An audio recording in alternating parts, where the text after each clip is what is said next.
అందరికీ నమస్కారం అండి. ఈరోజు నేను వెళ్ళిన ఆలయం భూ కైలాస్ ద్వాదశ జ్యోతిర్లింగ ఆలయం చూడండి. ఇది మెయిన్ ఎంట్రన్స్. ఇక్కడ నుంచి లోపలికి వెళ్ళొచ్చు. మనకి ఇక్కడ టికెట్ అయితే కంపల్సరీగా పెట్టారండి.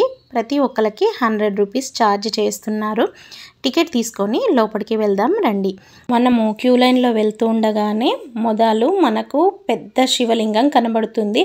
వానపట్టం చాలా చిన్నదిగా, లింగం చాలా పెద్దదిగా ఉంటుంది. ఇక్కడ చాలా పెద్ద శివలింగం అన్నట్టు. అలాగే అష్టాదశ శక్తిపీఠాలు ఉన్న అమ్మవార్లు దర్శనమిస్తారు.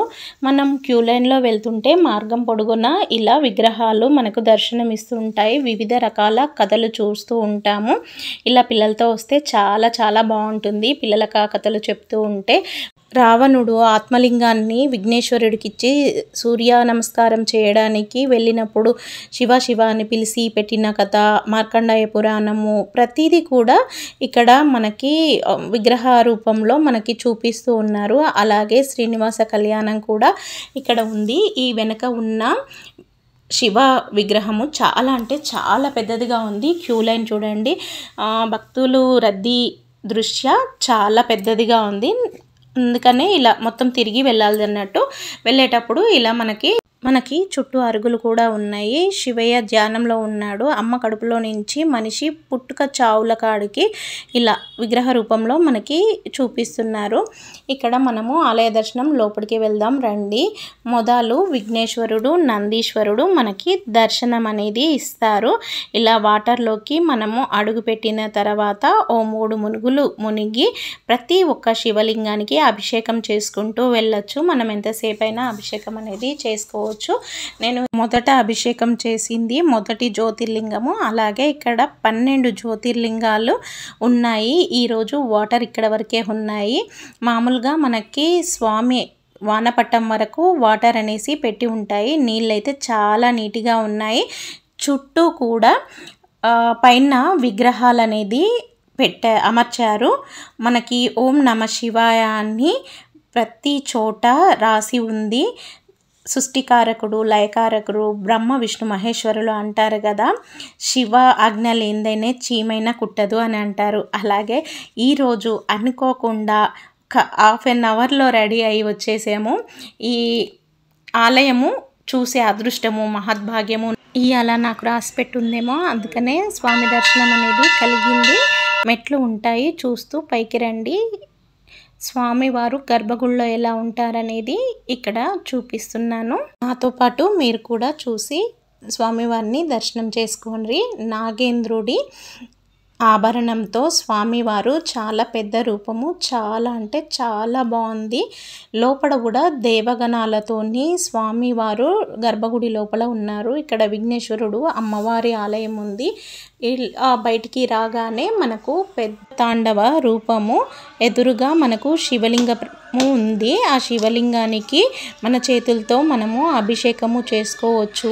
హారతి నైవేద్యాలు కూడా మనము ఇచ్చుకోవచ్చు. ఇక్కడ మేము అభిషేకము చేసి హారతి ఇచ్చి దీపారాధనలు అనేవి చేశాము.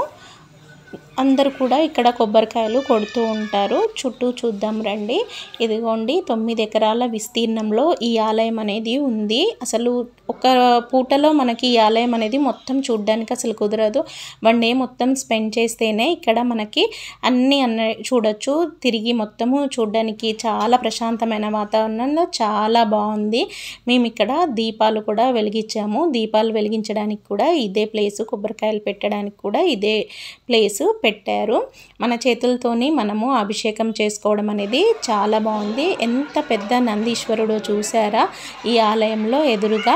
ఇప్పుడు మనము మళ్ళీ బయటికి వెళ్ళాలంటే కూడా ఇదే మార్గంలో వెళ్ళొచ్చు, లేదా మనము కొబ్బరికాయ కొట్టిన దగ్గర నుంచి మనము నడిచి కూడా వెళ్ళొచ్చు. అందరూ వాటర్లో రావడానికి ఇష్టపడరు, భయపడుతూ ఉంటారు. కొంతమందికి పిల్లలు ఉంటారు, జారుతుందన్న భయం ఉంటుంది కదా. అలాంటి వాళ్ళ కోసం ఆ దారి కూడా ఉంది. జనాలు ఎలా ఉన్నారో చూడండి. భక్తులంటే అసలు ఎంతమంది ఉన్నారో. నేను అసలు చాలా తక్కువ రష్ ఉన్న టైంలో వచ్చాను. మనకి వాటర్ కూడా మారుస్తూ ఉంటారు. ఈరోజు మారుస్తున్నారు అన్నట్టు, అందుకే కొంచెం వాటర్ అనేది తక్కువగా ఉంది. ప్రతి ద్వాదశ లింగానికి మనము మన చేతులతోని చక్కగా అభిషేకం అనేది చేసుకోవచ్చు. 12 జ్యోతిర్లింగాలకు కూడా అభిషేకం అనేది మేము చేసుకున్నాము. నేనైతే ఒక 3-4 జ్యోతిర్లింగాలు చూశాను, కానీ 12 జ్యోతిర్లింగాలు నేను ఇక్కడ చూడడం చాలా చాలా అదృష్టంగా భావిస్తున్నాను. ఆలయ దర్శనం తర్వాత నా మొహంలో చూస్తేనే తెలిసిపోతుంది నేను ఎంత హ్యాపీగా ఫీల్ అయ్యాను, ఎంత స్పెషల్గా ఫీల్ అయ్యాను అనేది. మనకి చాలా ఒక వింత అనుభూతి. ఇక్కడ ఈ రాష్ట్రంలోనే కాదండి, పొరుగు రాష్ట్రాల నుంచి వేరే వేరే ఊర్ల నుంచి స్వామిని దర్శించుకోవడానికి వస్తూ ఉంటారు. మనము చుట్టూ చూస్తే కూడా రంగురంగులుగా చాలా అందంగా కలర్స్తో కూడా మనకి నిర్మించారు.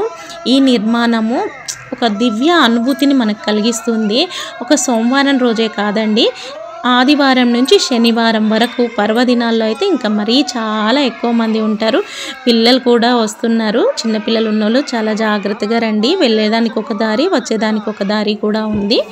మనము హర హర మహదేవ శంభో శంకర 12 జ్యోతిర్లింగాలకి నా చేతులతో నేను అభిషేకం చేసుకోవడము చాలా హ్యాపీగా అనిపించింది. ఇక్కడ గుహలాగా ఉంటుంది కదా, ప్రతిధ్వనిస్తూ ఉంటుంది, రీసౌండ్ వస్తుంది అన్నట్టు. చాలా అంటే చాలా బాగుంటుంది. మీరు కూడా ఒకసారి వెళ్ళండి. అడ్రస్ ఎక్కడో చెప్పానా ఇంతకు? వికారాబాద్ జిల్లా తాండూర్ మండలము ఆసునాయక్ తాండా. ఇది గూగుల్ లొకేషన్ నేను పిన్ చేస్తాను, చూడండి. ఇక మనకి బయటికి వచ్చేసాము. ఇదే మార్గం నుంచి బయటికి రావచ్చు, లేదా అంటే ఇంకో మార్గం ఉంటుంది, ఆ మార్గం నుంచి కూడా మామూలు కాలినడక ద్వారా కూడా రావచ్చు. కానీ వాటర్లో నుంచి వెళ్ళడం రావడం అనేది ఫస్ట్ టైం మన తెలంగాణలో నేను ఈయన్నే చూసిన అన్నట్టు. చాలా అంటే చాలా ఒక వింత అనుభూతిని, దివ్య అనుభూతిని ఇచ్చింది. ఇగోండి బయటికి 9 ఎకరాలు విస్తీర్ణంలో ఉంటుందన్నాను కదా, ఎంత చక్కగా చూడండి. సుబ్రహ్మణ్యేశ్వర స్వామి, బ్రహ్మ విష్ణు మహేశ్వరులు, దత్తాత్రేయ స్వామి, చుట్టూ 4 కుక్కలు ఉన్నాయి. ఆ శునకాలు ఏంటంటే చతుర్వేదాలకి రూపం అని చెప్తూ ఉన్నారు. సరే, ఏది ఎలా ఉన్నా ఒకే దగ్గర మనం కైలాసంలో ఉన్నామా, లేదా బ్రహ్మలోకంలో ఉన్నామా, విష్ణులోకంలో ఉన్నామా, కార్తికేయుడి దగ్గర ఉన్నామా, దత్తాత్రేయుడి దగ్గర ఉన్నామా, అసలు ఏ గుళ్ళో ఉన్నామో అన్నంత అద్భుతంగా ఈ కట్టడాలు అనేటివి ఉన్నాయండి. స్వామి చూడండి 65 అడుగుల ఎత్తు. మనకి వీరభద్ర స్వామి బయట ఒక దగ్గర ఉన్నారు, ఇక్కడ కూడా ఉన్నారు. ఇంత పెద్ద స్వామికి అభిషేకం డ్రోన్తోని అభిషేకం అనేది చేయిస్తారట. శివరాత్రి రోజు ఇక్కడ చాలా చాలా బాగా జాతర జాగుతుంది అని చెప్తున్నారు. ఇలా స్వామిని చూస్తూ 2 కళ్ళు కూడా సరిపోవట్లేవు. అలాగే ఒకేసారి స్వామితోని మనము ఫోటో దిగడం కూడా అస్సలు కుదురుతలేదు, అంత పెద్ద విగ్రహం ఉన్నదన్నట్టు. ఈ వీడియో కనుక మీకు నచ్చినట్టయితే హరహర మహదేవ శంభో శంకర అనేసి కామెంట్ చేయండి, లైక్ చేయండి, షేర్ చేయండి. మీరు ఈ వీడియోని లైక్ చేయడం వల్ల మరికొంతమందికి ఈ వీడియో సమాచారము వెళ్తుంది. అలాగే శివభక్తులకి ఈ వీడియోని షేర్ చేయండి. మీరు కూడా ఈ ఆలయ దర్శనం చేసుకోండి. ఓం నమః శివాయ, ఓం నమః శివాయ.